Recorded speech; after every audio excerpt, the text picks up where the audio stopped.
What's up, YouTube? What's going on, guys? I had to shoot this because I'm in the middle of editing this video right now, and my dumb ass realized I didn't introduce myself. I jumped right into it, right? So anyways, this channel is for my real estate content, right? I'm walking y'all through my daily, weekly, monthly, random tasks that pop up in the real estate, whatever, right? So yeah, anything involving deals, closing deals, all that, I'm dropping it on this channel for free. I'm breaking it down as simple as I possibly can. I'm making this easy for anyone to grasp a hold to. And I'm showing people that it's possible to do with not as much financial backing as a lot of these gurus and people try to make it seem. Like, this is a great time to get into wholesaling real estate if you aren't in it already. A lot of people going to be leaving the business soon. So anyways, this video is my first video that I have dropped on this channel, but also my first video on YouTube. First YouTube video since, I want to say 2019. Which is like almost 7 years ago. So we back. It's been a long awaited in my mind. I'm excited. I hope you guys are excited. I hope you guys enjoy this content. It's just gonna be getting better as the days go by. But yeah, so this is my first video back. I haven't edited it yet. Edited it. Oh my goodness. I haven't edited it. Fuck! I haven't edited it yet. But once I edit it, I will be able to see what the fuck I talked about. I know I did some cold calling. I know I did some follow-ups. I was driving around. I did a couple things, right? Trying not to make it too long. This is just the first one. So yeah, if you guys have any questions, comments, likes, drop them. That don't even make fucking sense. If you guys have any questions, drop them in the comments. If you guys could do me a favor, please like, subscribe, share the video, tell your friends, engage, teach me if you got anything that I can learn about. Like, I want this to be a community. I want this to be a place where I can show my true, authentic personality, but also be able to educate and also learn from one another. So yeah, let's get it, man. So I'm gonna try to make this video. I'm cold calling right now, right? I'm in the library, cold calling some sellers. This is a code violations list that I pulled. If you're familiar with code violations, it's basically like the city comes by, they drive by, or somebody calls and says, hey, this person's dog is out and always harassing people, or this person's gutters are down and it makes the neighborhood look bad. We call them Karens. Karen gonna call the code violations department and complain about you. And they're gonna come out, verify the issue, and then they're gonna basically fine you for every whatever period that you don't get the issue resolved. So I called a list of all the unresolved cases, right? Because these are good wholesale deals. Because if there's something wrong with the property, I don't like the lighting right here. I'm about to change it. But hold on, guys.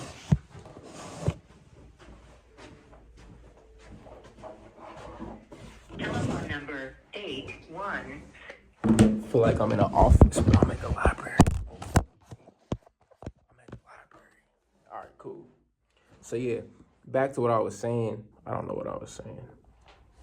We're just doing some cold calls. That's all I can say. I was about to be like, where's my phone? I'm recording on it. Anyways, smile and dial. Smile and dial. The Google subscriber you have called is not available. Please leave a message after the tone. I do love working at the library though, because it's like I'm in public, so I'm not isolated, but I'm isolated, if that makes sense. Like, obviously I'm in a room by myself. I'm not really talking to anyone, but I'm not house alone. Like, I'm in public, I'm in society, which is cool. Because this wholesaling thing can get old, especially when you work Please leave your message for 817. So we had him, especially when you work by yourself or you don't work with a lot of people. This wholesaling thing can get a bit lonely, and I think that's something that we don't talk about enough in the wholesale community. Finding ways to be out in society is always important. I'll just be talking, by the way. Got a lot of caffeine in me today. But anyway, I think you're there. So I can see the library, like, it's pretty dope, bro. And shout out to my Please leave your message. Shout out to my iPhone camera. I did not know that it was like this decent. I'm over here like, oh, I gotta buy a camera to do this shit. I guess not. I can really do this shit on my phone. Back in the day when I first started making videos, like, this would have been like 2000 and... I think my first video I ever made on YouTube was 2014. We're sorry. But when I was really doing it, like, consistently, like 2017, I was using my iPhone? I think I had a camera, but it was kind of ass. So I think I was using my iPhone. And at the time, it was like, decent. But anyways, we're getting back to calling. We're calling right now. All right, so that wasn't as successful. I did get a couple contacts after my phone fucking died, but I wasn't able to record it. So now I'm back in the car. I'm on the way back to the crib. I'm about to go home, make some food, do some follow-ups. So I'm gonna bring y'all along for the follow-ups. Yeah, so it's not peaches and rainbows or peaches and rainbows. I don't know, sunsets and rainbows. Being a wholesaler, especially when you don't have a huge team or a huge financial backing, when you're doing a lot of legwork, it can be a lot of work, right? And this is what I tell people that ask me about it. Wholesaling in itself is simple, but it's not easy. Like, it's a simple concept. It's really easy to grasp. It's easy to learn. It's easy to scale. But it's a lot of work. It's a lot of hard work. And there's so much changing in the industry every year, every day, every week, that it's a lot of information to kind of keep up on, you know, after a certain amount of time. So I'm just talking. Anyways, yeah. I love it though. This is like part of my life. Like, this is part of my life. It is what I do. I have a genuine passion for helping people. There's not a role that I've been in so far where I have been able to help people to the same magnitude as I have with wholesaling real estate. Like, I've had a situation where a couple was getting divorced and one was moving to, so I live in Kansas City, Missouri. So this is my local market. The house was in a suburb of Kansas City, Independence, Missouri. And the couple, one of them were, how do I say this? I'm flabbered. I'm gonna have to cut this shit out. Anyways, one of the sellers was gonna stay in Kansas City Metro. The other one was moving to Delaware. So, cool. I'm like, hey, I pulled up on them, talked to them. At first, they were like, yeah, or the wife, who was kind of, you know, usually in relationships, there's a husband, there's a wife, and when they're both selling a house, usually one of them is more of the decision maker. In this case, the husband was more of the decision maker, or the wife was more of the decision maker. So that's who I originally spoke to. I was talking to her about everything. She initially wanted like 120 or 110 for the house. I go look at it and it's terrible. It's in terrible condition. There's a leak in the back, full of junk, trash. It was a lot, right? And one thing about this business I've also had to learn is, like, I'm supposed to be an investigator. I'm supposed to sit here and ask questions, understand why things are the way they are, but I have to be respectful, and there's no room for me to judge because we're all human at the end of the day. The house is just a symptom of a problem. So a lot of the time I'll see, you know, some crazy stuff in some of these houses, and instead of, you know, ideally where I want to judge and be like, oh, I have to sit back, you know, kill my ego and understand that people are human. Anyways, so I'm going through looking at this house. It's all fucked up. I'm like, okay, this is gonna need a lot of work. 110, 120 is out the window. And I forget where I was trying to get her down to. I think I was trying to get her down to like 60 or something. I don't know. She was not having it though. She was like, no, I got offers at blah, blah, blah, blah, blah, blah. Cool, you got offers at this number. I'm not here to force you. I'm not here to sell you. I obviously want you to work with me because obviously I want to help you at the end of the day. But if that's not what you're willing to do, if you're not willing to do the number that I think makes sense and you think you can get more for it, by all means, go for it. I'm not here to convince or manipulate people to sell me their property. That's not the business I do. If I can't genuinely help you, there's no reason for us to be talking. So I tell her that, cool. A couple weeks go by, I get a text like, hey, blah, blah, blah, can you do 63? And I'm like, alright, so whatever, we do the 63, and I really should have, I should have used that as another, I could have made a lot more money on the deal if I used that to move the needle a little bit, I don't know, I really wanted to be at 60, but it's been a couple weeks, I need to be down to like 55 now, just the way that, blah, blah, blah. I could have been like that, I didn't, I just took the profit. I'm like, alright, cool, 63, we lock it up. So, we locked it up at 63, I found a buyer, Hispanic guy, I love him. He's bought a couple deals from me, him and his father. Paid 74, so I made 7,000 on it. And it was a cool deal just because, boom, I was able to help her and her husband get some money to relocate there, whatever, I don't know where he moved to in the metro. I think she went to Delaware. But what's even doper about it is she had a deal. She was like, hey, my daughter is getting divorced too from her husband.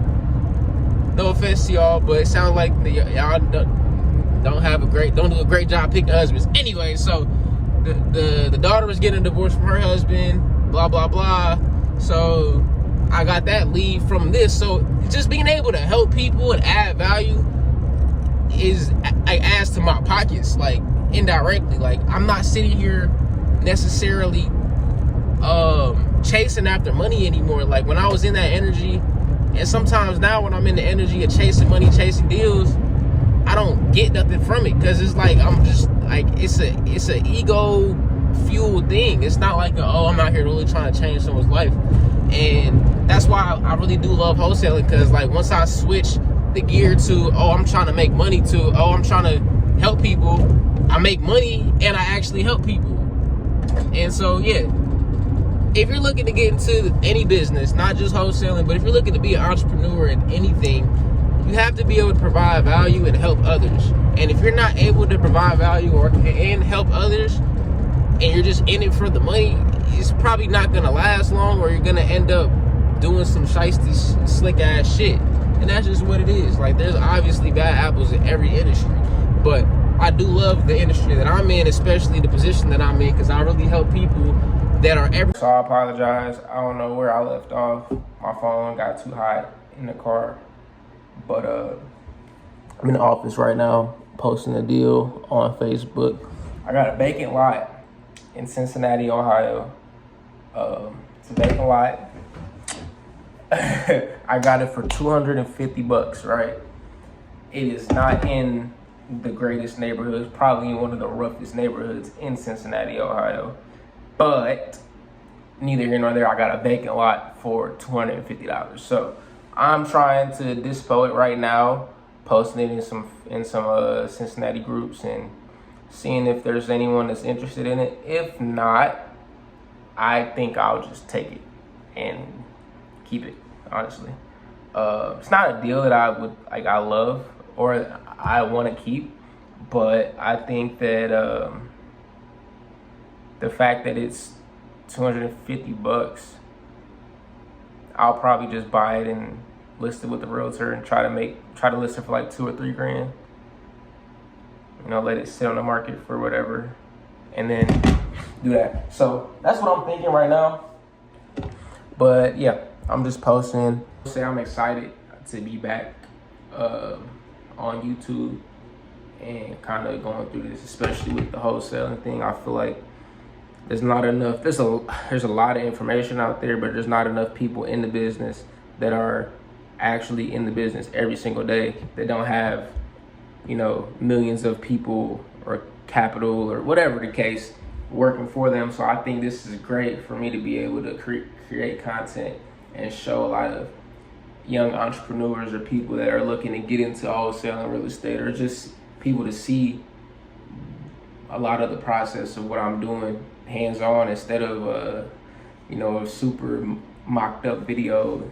Looks all, I don't know, things can get misconstrued, and social media does a really good job of making things seem like they aren't. So my goal here is to be as authentic, as thorough, just straight up. Obviously, if you got any deals, or if you're in the Kansas City metro, you know, hit me up and we can connect and maybe make some money together. But yeah, so right now I'm just posting these deals on Marketplace, or not Marketplace, in Facebook groups on Facebook, looking for buyers. I think, I want to say this lot closes on February 6th. Today is January 22nd. So I got about a week, 2 weeks. I got about 2 weeks before I need to close on this thing. So I am probably going to market it to a couple of buyers in Cincinnati. If I can't find a buyer, I'll just close on it and then list it with the realtor and try to make a little bit of something. But yeah, $250 lot. Like, if this was Kansas City and someone was selling me a lot in Kansas City for $250, I would jump on that ASAP, because there's not really any area in Kansas City that I'm so scared of, or that I feel is so bad that I wouldn't be able to profit from that. Like, it's literally one area that there's a lot of other investors, or a lot of investors that probably don't want to develop in those areas, or I get it, cool. But just strictly as a buy and hold play, especially how the cycles repeat, and how, historically, a lot of the inner city was at one point in time a very affluent area, and so it's going to end up, at some point, it's going to end up being that again. So yeah, long story short, if this was in my market, my local market right now, I'd jump on it. So I think part of me being a bit weary is leery. I don't know. I didn't go to college, okay? So my vocabulary isn't all the way there. But no, so I think a little bit of me being leery is because it's not my market. But I did live in Cincinnati for a while, so I kind of have a bit of familiarity with the areas and the neighborhoods and stuff like that. But we're about to jump into some follow-ups, which is like crucial. This is like the biggest thing that people do not show. I don't see really any videos on YouTube about follow-ups. Nobody on YouTube in the wholesaling real estate community does videos or content on follow-ups. It's always like cold call. It's always live cold calls, which is cool. I showed you a little bit of that. I didn't get anything. But being able to do follow-ups, and like, that's the name of the game. Because a lot of people aren't ready to sell the first time you call them, or the second time, or the third time, or the fifth time. Follow-up is really vital. I'm gonna have to cut some of this stuff out. This is gonna be fun editing this video, because I have not edited a video on YouTube in years, bro. It feels awkward, but I'm gonna get a hang of it. I'm gonna get some feedback from you guys and see what's going on. I say a lot of just follow-up is going through and calling these sellers and these leads and these people that haven't answered over the last, I don't know how long it's been. You know, some follow-ups I've had in here for over a year, some have been here for a week.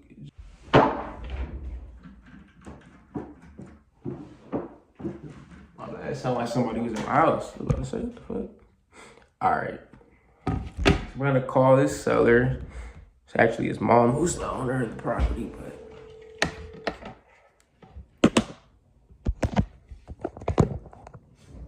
the subscriber you are trying to reach is not available. Don't get me wrong, this can get really boring really fast. Have you talked to your mom anymore about me taking a look at that property? So yeah,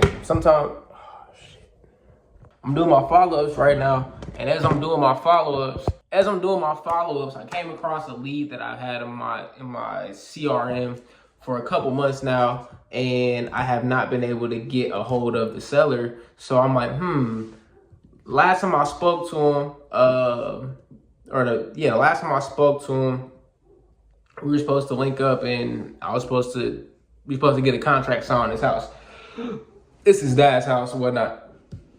Anyways, over the last couple of months, mind you, this guy, you know what I'm saying, he everybody got their own issues, whatever. You know, I'm just gonna go out on a limb and say my guy's a criminal. So he is currently in prison right now. My bad. He's not in prison. He is currently in jail right now, in the county jail. I just found all the information. He has $100,000 bond. He's not getting out. Anyway, so I gotta figure out how to get in contact with him and see if he still wants to sell. So I don't know how I set up, like, so I'm gonna take you guys through this process as I go through this process. But the motivation now, it has to be high because he's gonna have to go to prison at some point. Like, it just has to happen. He's already has prior felonies. He did 18 years. Bro's cooked. All right, bro's cooked. But I can at least help him get some money on his books.